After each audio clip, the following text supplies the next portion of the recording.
Welcome back. ISRO launched the pslv C-61 rocket from the Satish Dhawan Space Centre in Andhra Pradesh, and on board was EOS-09, and there has been a glitch in the third phase, after which the ISRO has announced that the mission has not achieved its objective. We have Mr. Jidit continuing to stay live with us for a better understanding. And Mr. Jidit, every setback is an opportunity to learn and to come back stronger. And we've seen that with ISRO previously as well. You mentioned how, this is a very rare occurrence. It's not something that has happened before, which is why ISRO will be looking at what actually went wrong. What we do know at the moment, I know the details are very sketchy at this point, but what we do know is that the first and the second phase was successful. It was in the third phase that there was a bit of a snag that had occurred. So what could it be, and how long can we expect for the ISRO to relaunch it? Or would you say that ISRO usually takes a longer time to ensure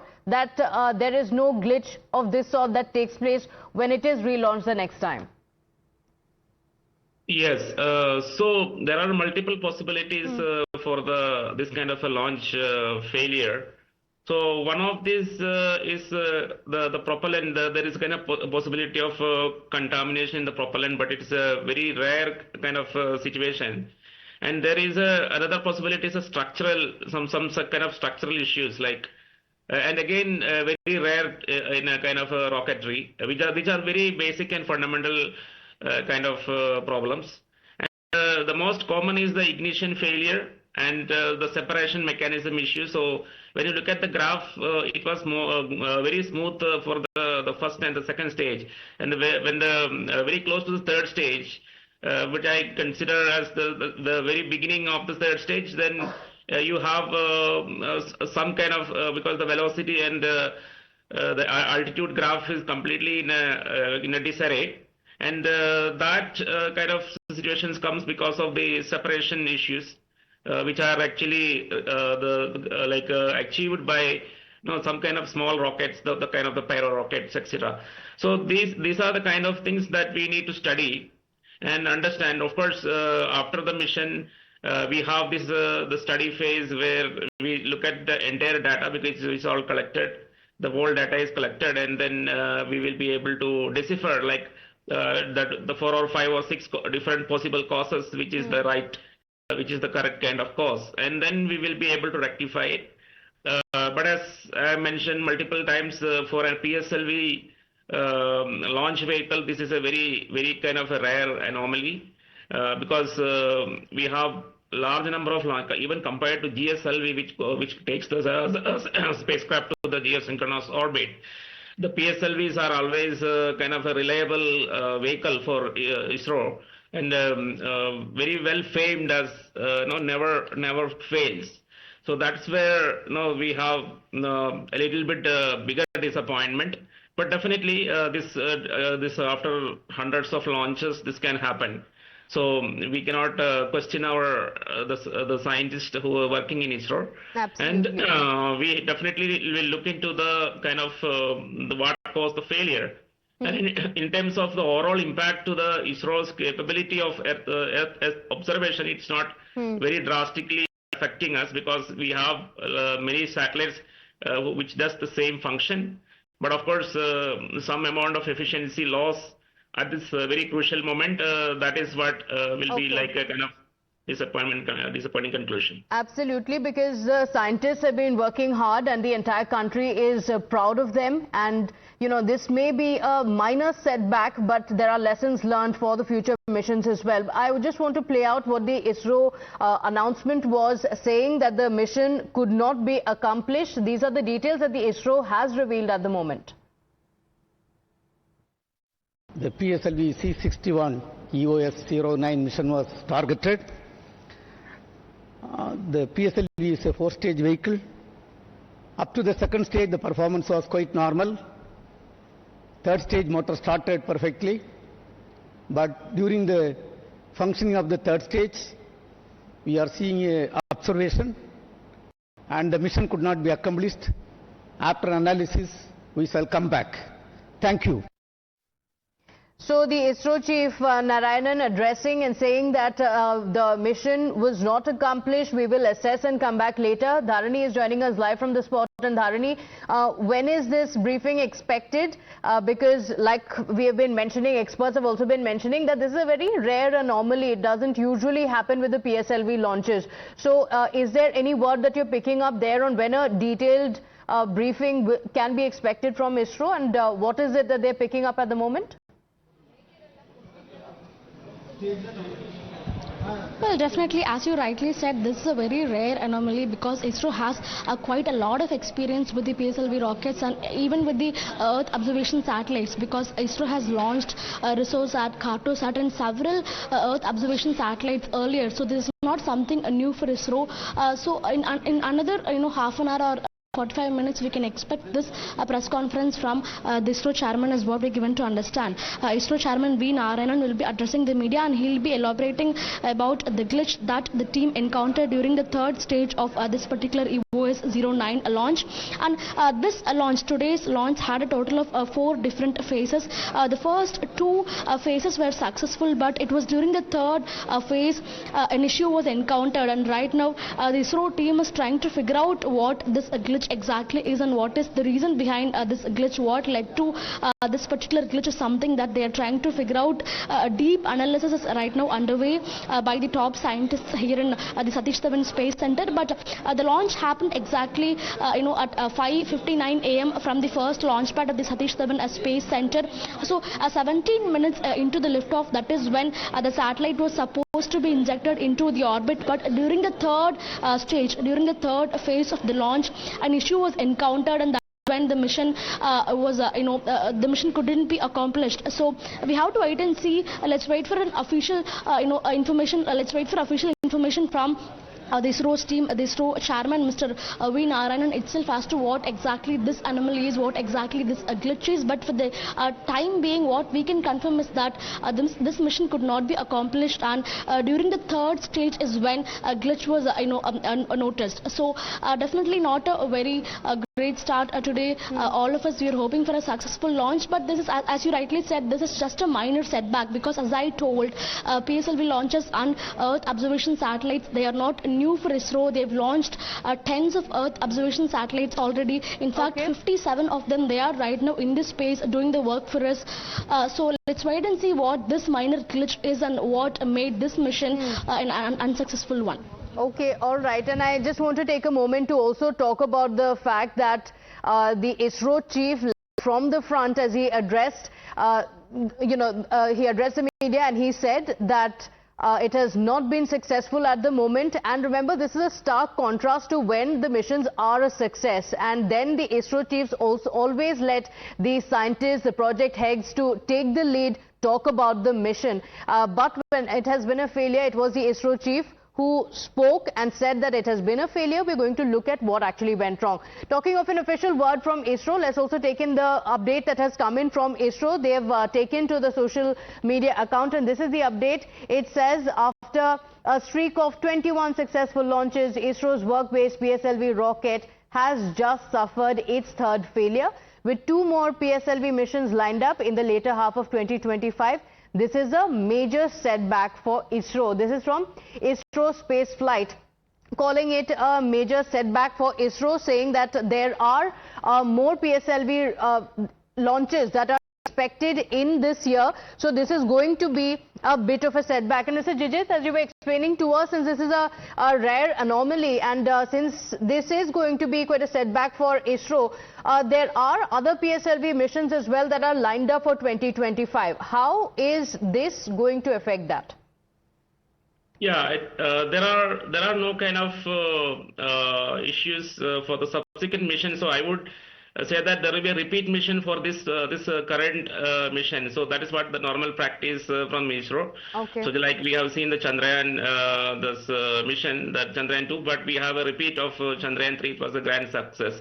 So this exact configuration of the satellite that has to be replicated, and it has to be incorporated in the subsequent mission. So that will be the kind of next step in this. And of course, the tweet has a little bit kind of highlighted, because all of us in knows that the PSLV is a trusted launch vehicle, even compared to the GSLV, which is the Mark III and all, which has helped us to go to the Chandrayaan. But the PSLV is almost like a workforce for ISRO, and so any kind of failure in PSLV is a great disappointment. That is, we can see in that tweet. And second is that in comparison to that it's not so kind of a lost situation like the tweet has mentioned, but definitely it's a kind of emotionally as well as in terms of the kind of impossibility of the mission failure. That is why everybody is a little bit surprised because of this kind of a failure. And I have mentioned in the beginning that something like this happened only in the development stage of PSLV, which very precisely PSLV D1, which is this launch that happened in 1993. So that's almost a mistake which is we had 30 years in the past. So that is the kind of disappointment that we can see in the tweet as well. But definitely a follow-up mission with the same configuration of the satellite is what we will be seeing. Of course, if the subsequent mission in 2025 is a different satellite, it makes sense to actually replace it with the follow-up mission of this current failed mission. And that way our progress is not halted in a kind of adverse manner. And definitely we need the Earth observation satellites at this juncture, the importance of Earth observation. Okay. Of course, the non-defense, but for defense, it's very much important. So we cannot kind of delay for the subsequent replacement launch for this particular mission. Okay, all right. We can understand the disappointment that the scientists are feeling at ISRO, but the entire country backs them. And I'm sure that any lessons learned from here can mitigate the and improve the success rate of the future missions. We just want to play out what the ISRO chief has announced. Like we mentioned, at the moment ISRO has only announced that the mission has not been successful, that it could not be accomplished. A detailed briefing on what actually went wrong will be held later after an assessment. Listen in to what the ISRO chief said. The PSLV C61 EOS-09 mission was targeted. The PSLV is a 4-stage vehicle. Up to the second stage, the performance was quite normal. Third stage motor started perfectly.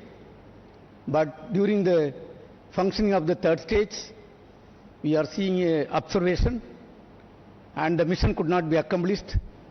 After analysis, we shall come back. Thank you. So this is the official tweet that has come in from ISRO. It says today 101st launch was attempted. PSLV C61 performance was normal till the second stage. Due to an observation in the third stage, the mission could not be accomplished. So this is the tweet that has come in from ISRO. In fact, we are now cutting across live to the briefing from ISRO.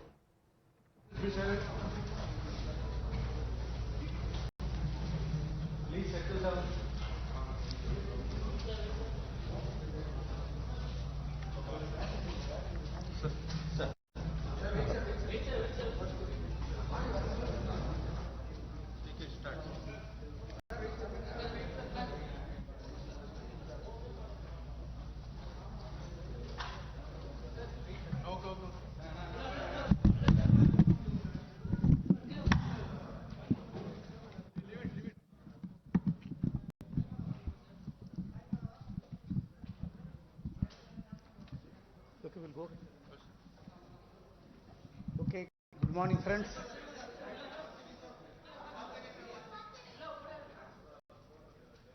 Good morning, friends. Today we attempted a launch of PSLV C61 vehicle. The vehicle is a 4-stage vehicle. First 2 stages performed as expected, and during the third stage, it's a solid motor system. We are seeing observation. The motor pressure, there was a fall in the chamber pressure of the motor case, and the mission could not be accomplished. We are studying the entire performance. We shall come back at the earliest. Thank you. All right, it's a very short statement being issued by the ISRO chief there, saying that we saw an observation in the third stage and we are studying the entire performance to look at what went wrong, but again confirming that the first two stages performed as expected. It was in the third stage that something had gone wrong. A very short statement being issued by the ISRO chief, and Dharani continues to stay live with us. She's at the briefing. Dharani, very short statement being issued by the ISRO chairman saying that the mission could not be accomplished, and it was in the third stage that there was an anomaly that was witnessed. Any details that have been revealed by the ISRO scientists there on what next?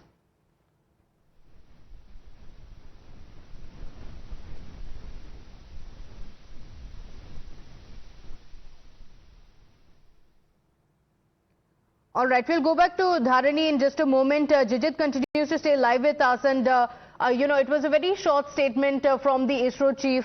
He said that we will assess and we will inform what next, and we could sense the disappointment because they work on these missions for years together, and it's important to mention that the entire country is proud of ISRO. This may be a very minor setback, but there are many, many more missions to go, isn't it? But we sensed the disappointment in the ISRO chief's statement as well, as he said that it was not a success. We're going to look at what went wrong and we will come back to you with a detailed statement.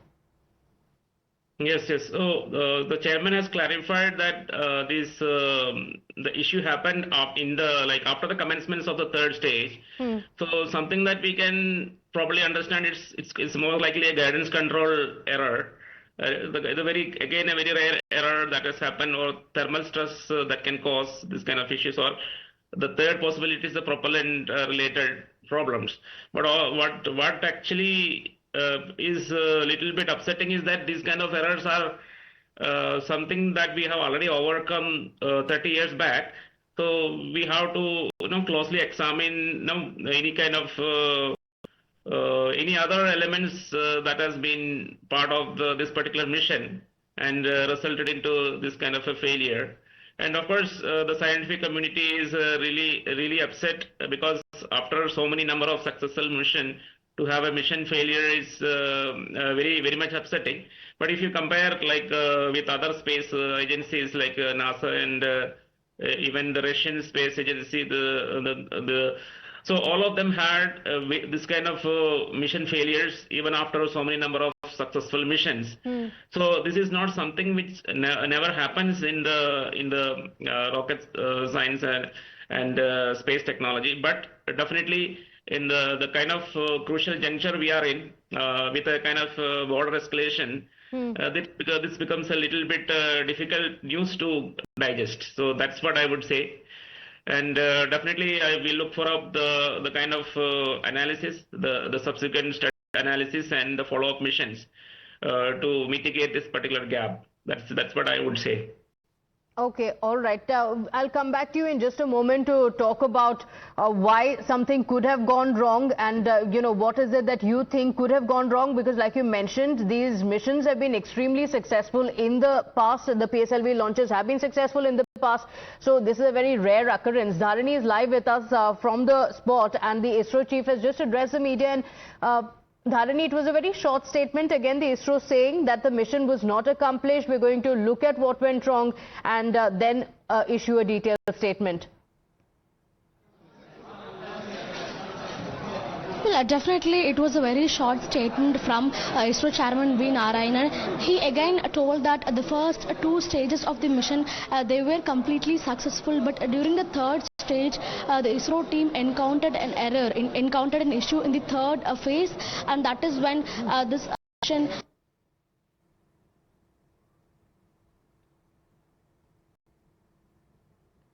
All right, we seem to be facing some technical difficulties there. We'll go back to Dharani for that update on what's happening there.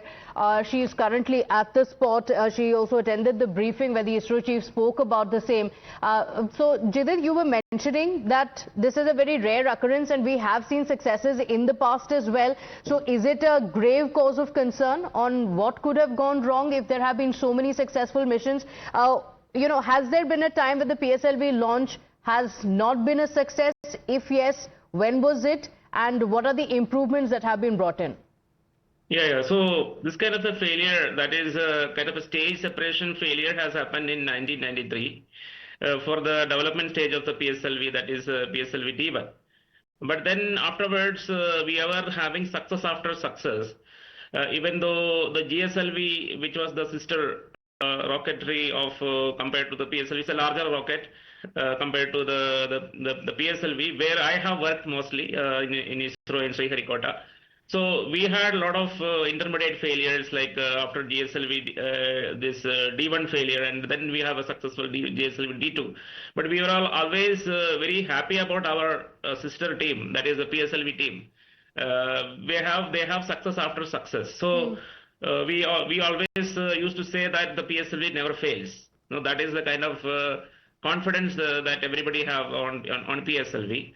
And of course, it's a smaller vehicle compared to the GSLV, but definitely for all the kind of polar missions, like the satellites which are rotating around Earth, pole to pole, like just today, this satellite is also supposed to be a polar satellite. So for any of such satellites, because of the success rate of the PSLV, there was never a question that it will fail. I mean, for example, today when I was sitting on this in your studio, and it's never crossed my mind that this particular mission can fail, because that is never heard of. But as I mentioned, like it's very early to tell.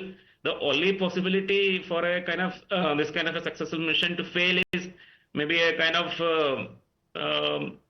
less trained hand getting into the mission. I mean, it is very too early to say that, but I don't see any other reason why the mission which is having continuously succeeded, and there are no loopholes, there is no kind of lesson to be learned as far as PSLV is concerned for a polar mission. Okay. And we have even launched foreign satellites, large number, lot of even other countries' satellites, and they rely on the PSLV.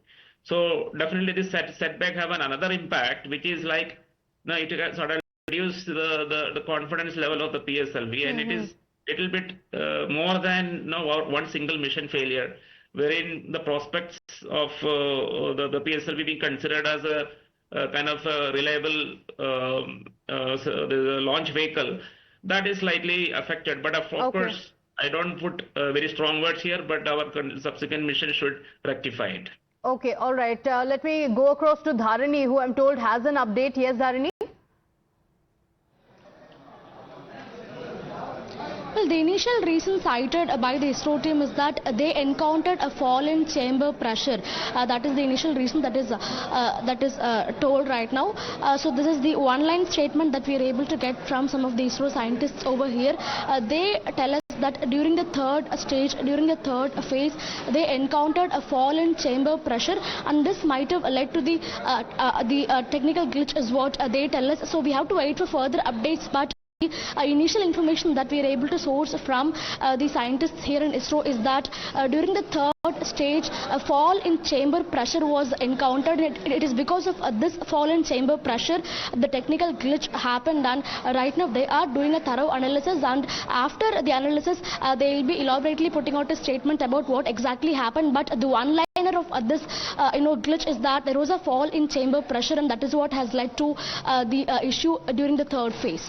Okay, all right. Mr. Jijit, can you explain it further to us? What does it mean? My colleague there at the spot says that the initial look at it has revealed that it could be a fall in the chamber pressure that could have gone wrong. Yeah, so we need to get more details about what the scientist mentioned as the chamber pressure. But typically in the third stage, what we have are like the primary, the rocket engine, which have a kind of a thruster pressure. That could be what is referred. And there could be kind of an anomaly, like typically happens when you have your fuel, whatever fuel have some certain kind of anomalies inside the fuel, then you have a difference in the thruster pressure. And of course, there are different components inside this the thruster, where there are chamber pressures involved. So we have to look at deeper into the different structural parts of the engine itself where this kind of an anomaly has occurred. And as I mentioned earlier, since this is a kind of proven launch vehicle with multiple success missions, this kind of error happens when you have a kind of some inexperienced person who is part of this kind of launch. So otherwise, kind of highly successful launch vehicle cannot fail in a nth mission. So, but of course, we need to dig deeper. We just because this like for example, any kind of announcements today regarding failure may not be accurate, and we need to wait for a kind of a detailed study of this, and it will take few days to properly analyze what is mentioned. But just the information that we're getting from the ground, if it is a chamber pressure, definitely then it goes to very close to the thruster, the main engine thruster. And it looks, because as you can see in the graph, the entire velocity and altitude graph has gone for a toss after that failure has happened. So that also indicates that there is a main thruster, the third stage main thruster has failed because of this chamber pressure related problems.